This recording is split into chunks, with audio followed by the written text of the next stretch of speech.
नमस्कार, मैं श्वेता सिंह आपका स्वागत करती हूं। रात के 10 बज रहे हैं। आप आज तक पर दस्तक देख रहे हैं। मंगलवार को देश का बजट पेश होने के बाद आज प्रधानमंत्री नरेंद्र मोदी ने बीजेपी कार्यकर्ताओं को बजट से मिले जनता के फायदे समझाए। प्रमुख मुद्दा इसमें किसान रहा, वो किसान जिससे 6 साल पहले देश में वादा हुआ था। तारीख थी 28 फरवरी, साल था 2016। बरेली की सभा में किसानों से प्रधानमंत्री ने वादा किया कि 2022 किसानों की आय दोगुनी होने की साल होगा। अब 2022 तो आ गया।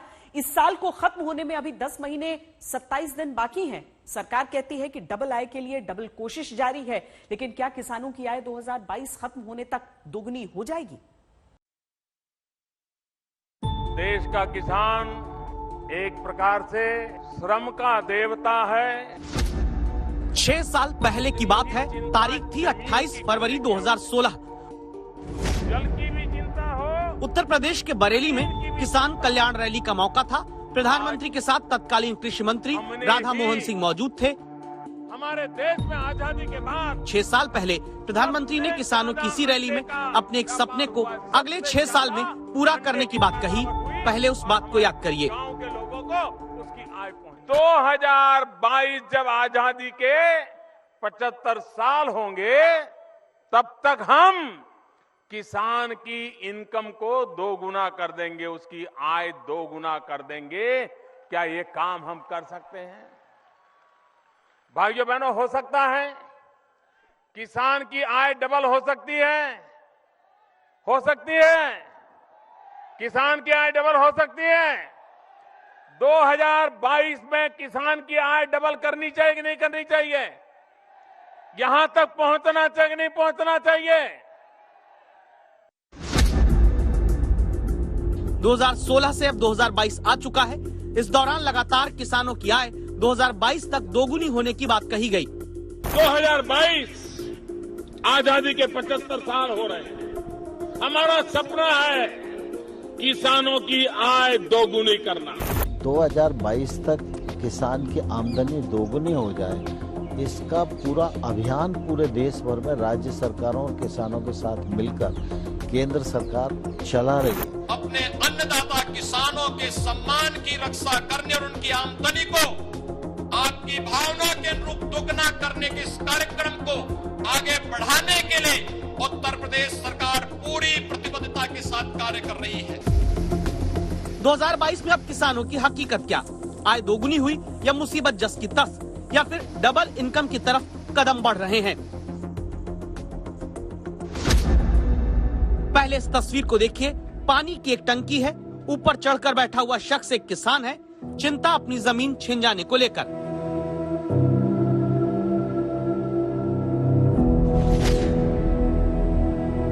उसी जमीन पर अगर खेती करने के लिए किसान कर्ज लेता है तो कई राज्यों में नौबत कर्ज न चुकाने पर खुदकुशी तक पहुंच जाती है। परिवार के पास सिर्फ आंसू बचते हैं।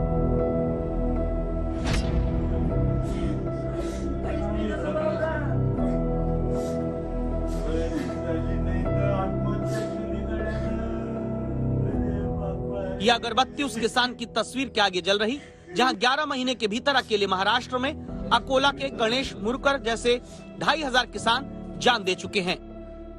परिवार में 2 बेटे और शादी की उम्र की बेटी है। 12 जनवरी को किसान पिता ने फांसी लगाई। 2 साल से बैंक का खेती करने के मकसद से लिया गया 95,000 का कर्ज चुकाना मुश्किल हो गया था। घर में ही फांसी लगा ली।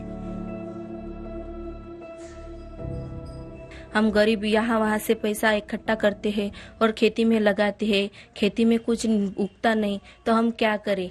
इसलिए मेरे चाचा ने आत्महत्या कर ली। उनको टेंशन आ गया था कि मेरी बेटी की शादी कैसे होगी, मेरा बेटे का शिक्षण कैसे होगा, मेरे पत्नी का क्या होगा। हम मजदूरी करते हैं, अगर हमें मजदूरी से नहीं निकलेगा कुछ तो हम कहाँ जाएंगे।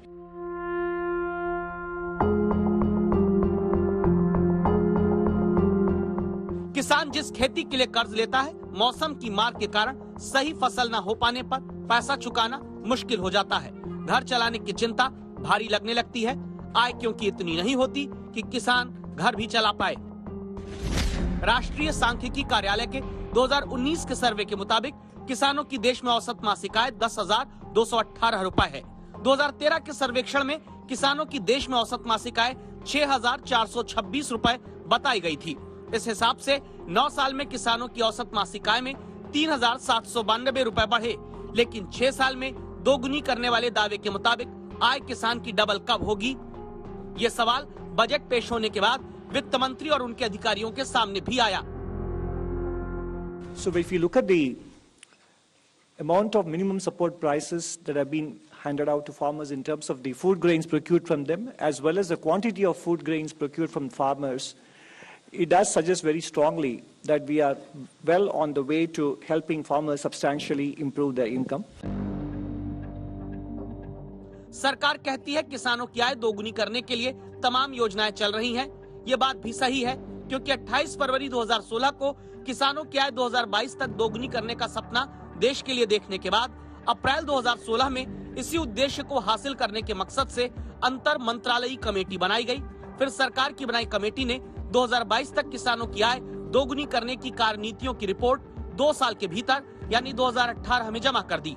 इसके बाद सरकार ने किसानों की डबल इनकम 2022 तक करने की कमेटी की सिफारिशों को स्वीकार किया और अधिकार प्राप्त निकाय का गठन कर दिया। अब जबकि 2022 चल रहा है तो किसानों की आय दोगुनी कब होनी है, इस पर ठोस जवाब नहीं आता। MSP, urea, nutrient in terms of micronutrients which we are giving for farmers, 6,000 rupees Pradhan Mantri Kisan Samman Nidhi, additional income कमाने के लिए किसान के लिए शहद का कल्टीवेशन, फिर solar pumps. Finally in this budget I have also made an announcement for food processing. So there are several steps that we are taking for improving farmers income. The farmers can sit for 1 year. They can sit for 1 year outside in corona. They can die. Doesn't matter. The king does not agree.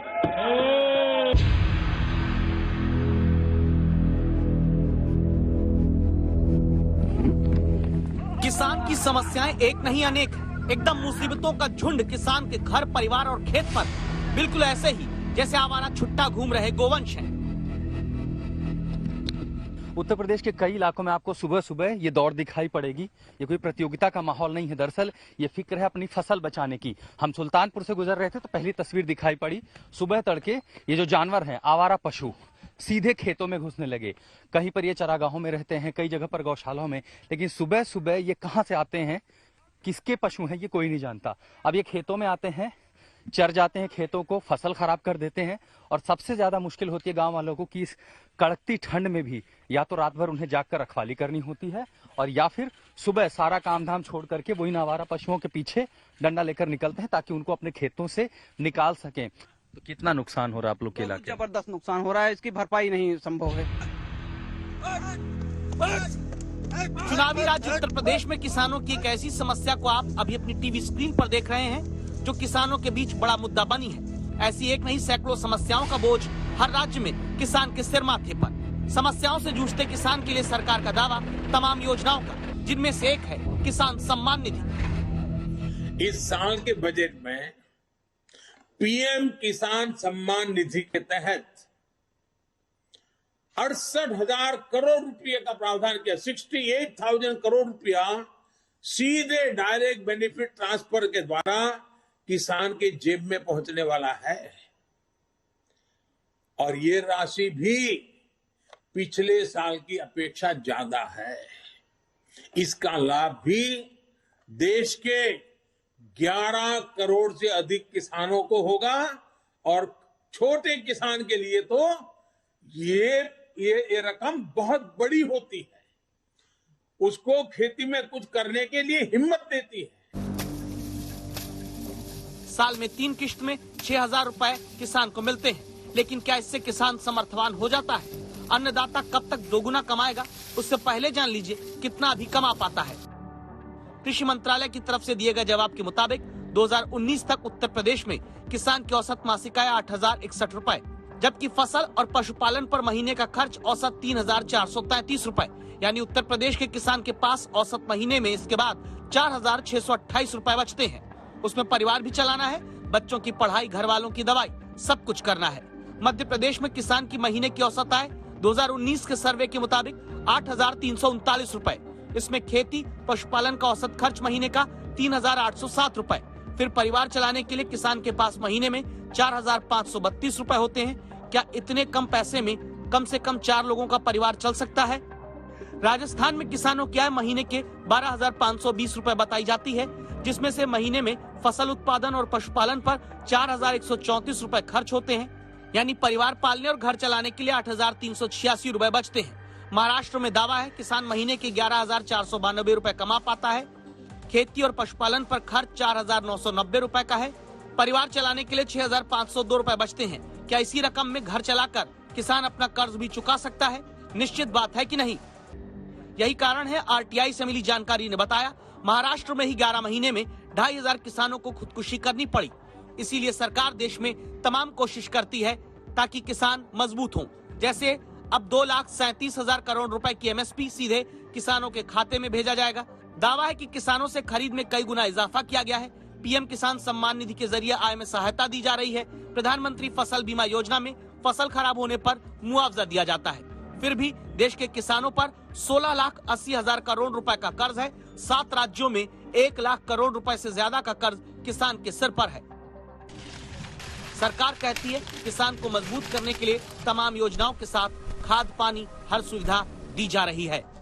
पिछले budget में fertiliser की subsidy 80,000 crore रुपए से भी कम रखी गई थी, 79,000 करोड़।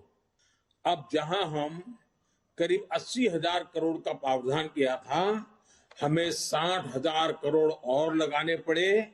इस सब्सिडी को 79,000 से बढ़ा करके 1,05,000 करोड़ रुपए किया गया है, ताकि मेरे किसान भाइयों बहनों को फर्टिलाइजर के लिए संकट का सामना न करना पड़े।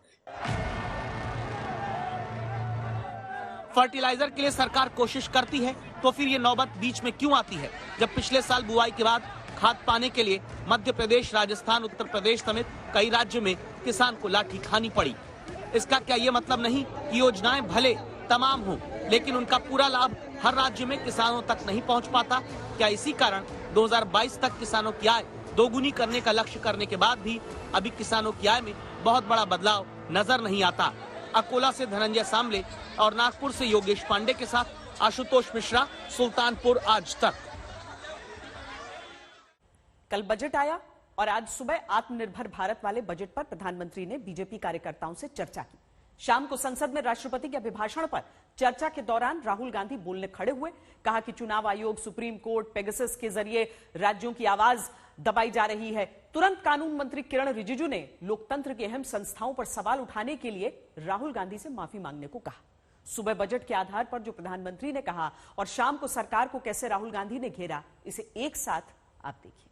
गरीब को मूलभूत सुविधाएं मिलती हैं तो वो अपनी ऊर्जा, अपने विकास, देश के विकास में लगाते हैं।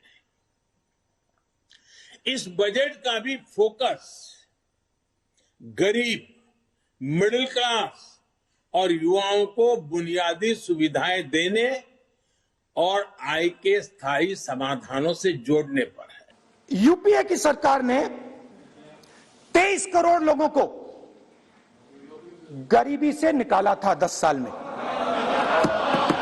हमारा आंकड़ा नहीं है, हमारा आंकड़ा नहीं है। 27 करोड़ लोगों को हमने गरीबी से निकाला था और 23 करोड़ लोगों को आपने गरीबी में वापस डाल दिया। हमारी सरकार एमएसएमईज को मजबूत बनाने के लिए निरंतर प्रयास कर रही है।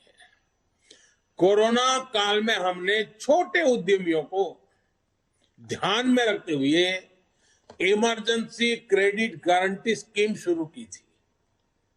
एसबीआई के अध्ययन में ये बात सामने आई है कि इस योजना से एमएसएमई सेक्टर में लगभग 1.5 करोड़ नौकरियां सुरक्षित हुई हैं। आज हिंदुस्तान में आप मेड इन इंडिया की बात करते रहते हो, मेड इन इंडिया हो ही नहीं सकता। आज बात खत्म हो गई है, क्योंकि मेड इन इंडिया वाले हैं कौन? मेड इन इंडिया वाले स्मॉल मीडियम वाले हैं, उनको आपने खत्म कर दिया। मेड इन इंडिया वाले कौन हैं? असंगठित लोग हैं, उनको आपने खत्म कर दिया, हटा दिया, परे कर दिया। मेड इन इंडिया नहीं होने वाला है। कर छुटा रहे हैं हम एसेट क्रिएशन के लिए, रोड्स बनाने के लिए, एयरपोर्ट्स के लिए, सी पोर्ट्स के लिए, इनलैंड वाटरवेज के लिए। ये सब काम करने के लिए जो रोजगार पैदा होता है, आवश्यक है, उससे जॉब्स इंक्रीज ही होगा। उसके अलावा हमने प्रोडक्शन लिंक्ड इंसेंटिव्स 14 सेक्टर्स में दे रहे हैं। मतलब मैन्युफैक्चर करने के लिए हर एक नया यूनिट जो वो उत्पादन करेंगे उसके लिए इंसेंटिव देने के कारण, और उसके पीछे एक बहुत बड़ा इंटरेस्ट है कि ये मैन्युफैक्चर बढ़ाने के समय जॉब्स भी बढ़ाते। और पूरे हिंदुस्तान में आज हिंदुस्तान का युवा रोजगार ढूंढ रहा है। हर स्टेट में, उत्तर प्रदेश, बिहार, सब जगह हिंदुस्तान का युवा एक ही चीज मांग रहा है, रोजगार हमें दे दो। और आपकी सरकार नहीं दे पा रही। आपको मैं आंकड़ा देना चाहता हूं। इस पिछले साल 3 करोड़ युवा रोजगार खोए हैं।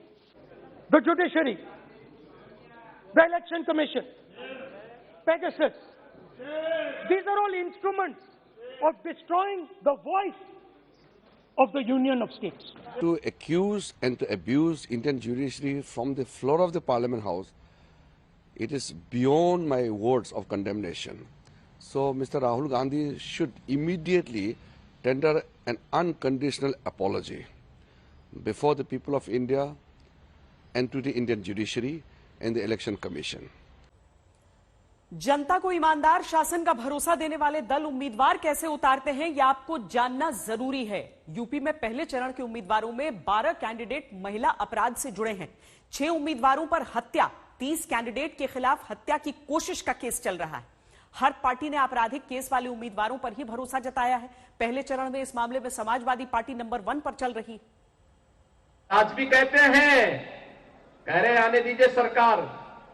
हमने कहा कभी नहीं हो रही। कवायद के दिन तक भी तुम्हारी जो है, कयामत के दिन तक भी तुम्हारा ये सपना साकार नहीं होने वाला है, ये मान करके चल लो। लेकिन ये देख लो, 10 मार्च के बाद ये पूरी गर्मी शांत करवा देंगे। एक मुख्यमंत्री की भाषा ही नहीं हो सकती। और जहां तक गर्मी का सवाल है, जिस दिन गर्मी खत्म हो जाएगी उस दिन हम लोग मर जाएंगे। जितने भी हम लोग बैठे हैं, अगर गर्म खून हमारे अंदर नहीं बहे तो हम जिंदा क्या रहेंगे। एक गर्मी जो अभी किराना में और मुजफ्फरनगर में कुछ जगह दिखाई दे रही है ना, ये सब शांत हो जाएगी इसके बाद। क्योंकि गर्मी कैसे शांत होगी, ये तो मैं मई और जून में भी इसको बहुत शिमला बना देता हूं। मुझे लग रहा है कि पिछले हफ्ते जो एक शीत लहर आई थी, इनका माथा बहुत बड़ा है, इन्हीं को ठंड लग गई। ऐसा भर भर के वोट दो, ईवीएम की मशीन को ऐसा भर के दो, नलके के बटन, हैंडपंप के बटन को ऐसा दबाओ कि भारतीय जनता पार्टी की जो चर्बी चढ़ रही है, सारे नेताओं की चर्बी उतार दो आप।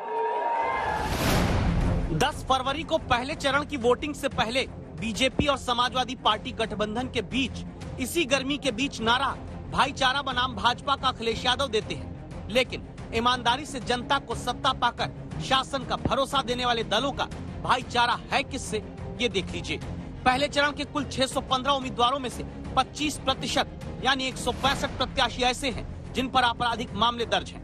पहले फेज के 121 उम्मीदवारों का नाम गंभीर आपराधिक मामलों में शामिल है। सबसे ज्यादा दागी उम्मीदवार समाजवादी पार्टी के पहले चरण में सामने आए हैं। समाजवादी पार्टी के पहले फेज के 28 में से 21 कैंडिडेट यानी 75% प्रत्याशियों ने अपने आपराधिक मामलों के बारे में जानकारी दी है। दूसरे नंबर पर अखिलेश की सहयोगी आरएलडी है, जिसके पहले चरण में 29 में से 17 प्रत्याशियों पर आपराधिक मामले हैं। बीजेपी के 57 में से 29 कैंडिडेट आपराधिक केस वाले हैं। कांग्रेस के 36%, बीएसपी के 34% उम्मीदवार एडीआर की रिपोर्ट में आपराधिक मामले के आरोपी पाए गए हैं। गंभीर अपराध की बात करें तो पहले चरण में समाजवादी पार्टी के 61%, आरएलडी के 52%, बीजेपी के 39%, कांग्रेस के 19% और बीएसपी के 29% उम्मीदवारों पर गंभीर अपराध का केस चल रहा है। तो क्या अपने उम्मीदवारों की यही खूबी जनता के सामने छिपाने के लिए गर्मी चर्बी जैसे बयानों का शोर खड़ा किया जाता है? आज तक ब्यूरो। कल आम आदमी बजट में दिन भर राहत खोजते ही रह गया, लेकिन रात में उसके जख्मों पर एक तस्वीर ने नमक रगड़ दिया। उसने देखा कि नोएडा में भ्रष्टाचार के नोटों का अंबार पकड़ा गया है। एक तरफ मिडिल क्लास अपनी पाई पाई पर सरकार को टैक्स देकर अपने पेट को कस रहा है, दूसरी तरफ भ्रष्टाचारी टैक्स डकार कर माला माल हो रहे हैं। सवाल यह है कि अगर सरकार मिडिल क्लास से टैक्स वसूल सकती है तो भ्रष्टाचारी उसकी नजर से कैसे बच जाते हैं? क्या ईमानदारी से टैक्स भरना कोई गुनाह?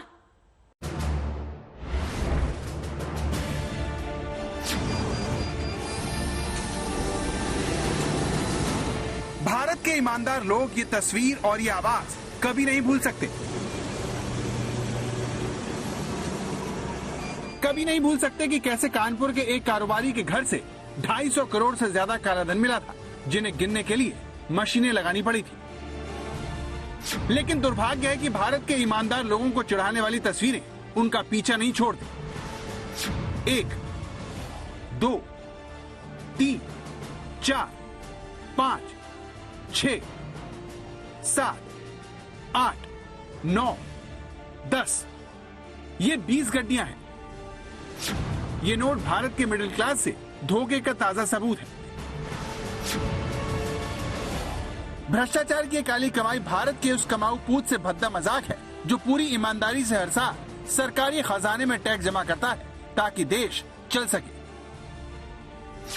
ये तस्वीर उस मध्य वर्ग के हौसले को तोड़ने वाली है जो दिन भर बजट में समाज के विभिन्न तबकों को तो राहत पाते हुए देखता है और जब टैक्स में छूट नहीं मिलती तो मन महसूस कर रह जाता है। टैक्स में छूट में तो ज़्यादा उम्मीद नहीं थी, बट सेविंग के एरिया में हमने सोचा था कि 80C में थोड़ा और एक्सटेंड करेंगे सो दैट हम अपना फ्यूचर के लिए कुछ सेव कर पाएं। बट ऐसा कुछ नहीं हुआ, तो माइट भी कुछ रीजन रहे होंगे इसके लिए। टैक्स स्लैब में राहत नहीं मिली है, लेकिन पिछला जो है जिस तरह से एज इट इज रखा गया है तो कम से कम जैसा बढ़ाया नहीं है तो वो कम से कम राहत की बात है कि जबकि सरकार के कोरोना के टाइम में सरकार की इनकम कम रही है तो टैक्स बढ़ने की उम्मीद जो नजर नहीं आ रही, वो एज इट इज रखा है तो ये कम से कम राहत है हमें। नोएडा के घर के बेसमेंट में मिली ये रकम 6 करोड़ रुपए है। 2000 रुपए की 13 और 500 रुपए के 7 बंडल में समाये ये इतने नोट हैं जो किसी भी गरीब और मध्य वर्ग के इंसान के सपनों को पूरा कर सकते हैं। लेकिन आपको जानकर हैरानी होगी कि जो नोट बेनामी लॉकर में छिपाए रखे गए थे, उन्हें कमाने के लिए उसी आम आदमी को कई जन्म भी लेने पड़ सकते हैं। वर्ल्ड इनइक्वालिटी 2022 की रिपोर्ट कहती है कि भारत में सामान्य आदमी साल भर में 2,04,200 रुपए कमाता है। इस तरह उसे नोएडा में जब्त किए गए 6 करोड़ रुपए कमाने में तकरीबन 293 साल लग जाएंगे। सीधे शब्दों में कहें तो इतने पैसे कमाने के लिए भारत के किसी भी सामान्य नागरिक को कई जन्म लेने पड़ सकते हैं। लेकिन जहां जनता डायरेक्ट और इनडायरेक्ट टैक्स की चक्की के 2 पार्टों में पूरी ताकत से पीसी जा रही है, वहां मिडिल क्लास को बजट में वित्त मंत्री से सिर्फ शुक्रिया ही मिल पाता है। I take this opportunity to thank all the taxpayers of our country who have contributed immensely and strengthened the hands of the government in helping their fellow citizens in this hour of need. देश में middle class किसी घर के उस बड़े बेटे की तरह है जिसकी तनख्वाह पर माता पिता की दवाई से लेकर छोटे भाई की पढ़ाई और बहन की शादी सब कुछ टिकी है। लेकिन पूरी शिद्दत से राष्ट्र निर्माण में जुटा मिडिल क्लास आयकर की छापेमारी में बेनामी संपत्ति के बंडलों को देखकर ठगा सा महसूस करता है। 29 जनवरी को आयकर की टीम ने नोएडा में पूर्व आईपीएस की कोठी पर छापा मारा, जहां मानसम नोएडा वॉल्ट्स नाम की कंपनी पिछले 5 सालों से प्राइवेट लॉकर किराए पर देने का काम कर रही थी। आयकर ने जब घर के बेसमेंट में बने 600 लॉकरों की जांच की तो 6 बेनामी लॉकरों से करीब 6 करोड़ रुपए बरामद किए गए। हम कोई गलत काम नहीं कर रहे हैं, ये कानूनी काम है। बैंक लॉकर से रेंट आउट करती है, हम भी लॉकर से रेंट आउट करते हैं। हम जब बैंक से ज्यादा फैसिलिटी देते हैं, मैंने इन द सेंस कि बैंक के लॉकर 2 बजे तक चलते हैं, हमारे यहाँ 10 बजे से 8 बजे तक, और संडे को भी हम एक्सेस कराते हैं। अब सवाल ये है कि नोएडा में काले धन का ये जखीरा कैसे पकड़ा गया, तो इसका जवाब ये तस्वीर है। नोएडा में इस बार चुनावों के दौरान रिकॉर्ड ब्लैक मनी मिल रही है। अब तक करीब 2.5 करोड़ रुपए गाड़ियों में मिल चुके हैं। इन्हीं पैसों की जांच करते हुए आयकर की टीम को बेनामी लॉकरों का पता चला और करीब 6 करोड़ रुपए बरामद हुए। तो देश में एक तरफ मध्यम वर्ग है जो साल भर में 25 रुपए महंगा पेट्रोल डीजल खरीदते हुए उफ तक नहीं करता। साल भर में 250 रुपए महंगा हो चुका सिलेंडर भी वो शांति से भरवाता है। महंगाई से अपने घर में स्वास्थ्य और दूसरी सर्विस के खर्च में कटौती करके एडजस्ट करने में लगा जब यही मिडिल क्लास नोएडा की कोठियों और गाड़ियों में टैक्स चोरी की इस कमाई को देखता है तो अकेले में खुद से सवाल करता है कि क्या वाकई में ईमानदार होना गुनाह है। भारत का मिडिल क्लास जो है, मिडिल क्लास ही नहीं, भारत का हर एक नागरिक बहुत तरह के टैक्स जाल में फंसा हुआ है। मूल रूप से 2 तरह के टैक्स होते हैं, direct tax, indirect tax. Indirect tax में जीएसटी आज के दिन जो 17 एक्ट को मिलाकर जीएसटी बना दिया गया, तो जीएसटी जो है आप अपना फोन भी यूज करते हैं तो उस पर आप जीएसटी पेमेंट कर रहे होते हैं। आपको ये जान के आश्चर्य होगा 6 करोड़ लोग जो रिटर्न फाइल करते हैं उसमें 4 करोड़ 50 लाख लोग ऐसे हैं जो रिटर्न तो फाइल करते हैं लेकिन एक पैसा भी टैक्स नहीं देते, क्योंकि वो अपनी आय जो है 5 लाख से कम घोषित करते हैं, 2,50,000 से ज्यादा घोषित करते हैं, उस पर कोई भी टैक्स नहीं बनता।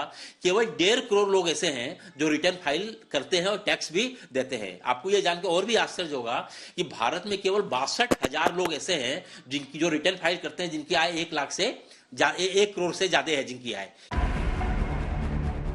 कानपुर के कारोबारी पीयूष जैन के घर में तिजोरी, अलमारी, बिस्तर, दीवार और न जाने कहां नोटों की गड्डियां दबी पड़ी हुई मिली थी। अहमदाबाद के जीएसटी इंटेलिजेंस महानिदेशालय की टीम ने जब ये छापेमारी की होगी तो सोचा होगा कि शाम तक काली कमाई गिनकर वो काम निपटा लेंगे, लेकिन जब नोटों की गिनती शुरू हुई तब उन्हें समझ में आया कि घर में मिली नोटों की गड्डियों को गिनने का एक काम उनके बस के बाहर का। अफसरों को 257 करोड़ रुपए से ज्यादा की रकम गिनने के लिए एसबीआई के अफसरों की मदद लेनी पड़ी। कभी कानपुर तो कभी कन्नौज में मिलने वाली ये काली कमाई उस टैक्स चोरी का नतीजा है जो अगर पकड़ी जाए तो मिडिल क्लास पर टैक्स का बोझ कुछ कम हो सकता है।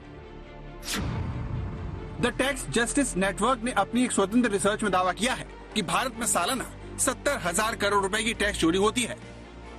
यानी भारत में एक बड़ा तबका ऐसा है जो अपनी कमाई पर ईमानदारी से टैक्स नहीं भरता और सालाना 70,000 करोड़ रुपए का चूना सरकार को लगाता है। आज तक ब्यूरो। टैक्स चोरी रोकने और भ्रष्टाचारियों पर शिकंजा कसने के लिए बजट में इस बार बड़ा ऐलान किया गया, जिसके अनुसार तलाशी और छानबीन में मिलने वाली अघोषित आय पूरी तरह से जब्त की जाएगी। मतलब यह हुआ कि अगर किसी टैक्स चोर के यहां छापेमारी होती है और अघोषित आय मिली तो सरकार उसे कुछ हिस्सा भी नहीं लौटाएगी। जिस देश में सालाना 2 करोड़ 69 लाख लोग विदेश यात्रा करते हों, जिस देश में लग्जरी गाड़ियों की बिक्री में 167% का इजाफा हुआ हो, जिस देश में सिर्फ 4% अमीर किसानों पर टैक्स लगाकर 25,000 करोड़ से ज्यादा की रकम जुटाई जा सकती हो, उस 130 करोड़ की जनसंख्या में 2% लोग भी टैक्स नहीं देते। कुल मिलाकर भारत आमदनी छिपाने वालों का देश है। यही वजह है कि अलीगढ़ की तंग गलियों में जब करोड़पति कचौड़ी वाले पर छापा मारा जाता है तो देश हैरान हो जाता है। अलीगढ़ का मामूली कचौड़ी वाला हम सबको ये याद दिलाता है कि देश में करोड़ों लोग ऐसे हैं जो पूरी ईमानदारी से टैक्स नहीं भरते। इसी वजह से सारा बोझ मिडिल क्लास के कंधों पर आ जाता है। देखिए, भारत में टैक्स की चोरी एक बहुत बड़ी समस्या है। अगर हम टैक्स रिटर्न की बात करें तो अभी इसी साल जो है 5 करोड़ 75 लाख लोगों ने रिटर्न फाइल करी है। 5 करोड़ 75 लाख केवल 4% टोटल पॉपुलेशन का, जो 130 करोड़ अपनी पॉपुलेशन है, केवल 4% लोग टैक्स रिटर्न फाइल करते हैं। उसमें भी बाकी लोग जो रिटर्न फाइल नहीं करते, बेसिकली कहीं ना कहीं टैक्स चोरी की बात करते हैं। वो टैक्स की चोरी करते हैं। जो रिटर्न फाइल करते हैं उनको तो एक बार रिटर्न फाइल करने के बाद में सरकार के वो मायाजाल में फंस जाते हैं वो, और उसके बाद सरकार की स्क्रूटनी चालू हो जाती है, उस पर निगरानी चालू हो जाती है। लेकिन बहुत लोग जो है रिटर्न फाइल नहीं करते, टैक्स की चोरी करते हैं। ये टैक्स का पैसा अगर देश में आ जावे, इनकम टैक्स में मूल तौर से 12 लाख करोड़ रुपए की रिकवरी साल में मानी गई है कि इतना 1 लाख करोड़ जो है हर एक महीने हमारी रिकवरी हो। लेकिन वो जाते जाते हम देखते हैं कि वो 7 से 8 करोड़ के आसपास रह जाता है। तो इनकम टैक्स में टारगेट भी पूरा नहीं हो पाता। तो टैक्स की चोरी एक बहुत बड़ी समस्या है भारत में। इस वजह से टैक्स चोरी और भ्रष्टाचारी मौज करते हैं और उनकी अकूत संपत्तियों का पता आयकर विभाग की छापेमारियों से देश को होता है, जब उनके घर के पाइपों से करारे नोट निकलते हैं। ये पिछले साल नवंबर की तस्वीर है, जब कर्नाटक की एंटी करप्शन ब्यूरो ने कुलबर्गी में एक पीडब्ल्यूडी जूनियर इंजीनियर के घर पर छापेमारी की। इस दौरान घर की ड्रेनेज पाइप से लगभग 13 लाख रुपए बरामद हुए। अगर कहें कि भारत के लोगों ने भ्रष्टाचार को कबूल कर लिया है, तो कहना गलत नहीं होगा, क्योंकि हमारे यहाँ इंसान की कीमत, उसकी हैसियत, उसके बैंक बैलेंस से आंकी जाती है। सेफ लाइफ फाउंडेशन के मुताबिक हर साल ट्रक ड्राइवर ही अकेले 48,000 करोड़ रुपए की घूस दे देते हैं। ट्रांसपेरेंसी इंटरनेशनल की रिपोर्ट कहती है कि रजिस्ट्री ऑफिस, पुलिस विभाग, नगर निगम, ट्रांसपोर्ट ऑफिस और आयकर विभाग में सबसे ज्यादा घूस दी जाती है। ये विभाग भ्रष्ट अफसरों के लिए सोने की मुर्गी से कम नहीं है, जहां काम करने की तनख्वाह वो सरकार से लेकर अपनी एक जेब में रखते हैं और दूसरी जेब में जनता से काम करने की एवज में घूस रखी जाती है। इसीलिए जब भी इन अफसरों और कर्मचारियों के घर ठिकानों पर छापा मारा जाता है, तो सबकी आंखें फटी की फटी रह जाती हैं। इनकी बेनामी संपत्तियों का खुलासा होता है। लेकिन गोवा में जिसकी 7 पीढ़ी में कोई गोवा रहता नहीं है, वो पैदा हुआ कहीं और, काम कर रहा है दिल्ली में, बड़ा बाबू है, फ्लैट खरीदा गोवा में। किसके नाम?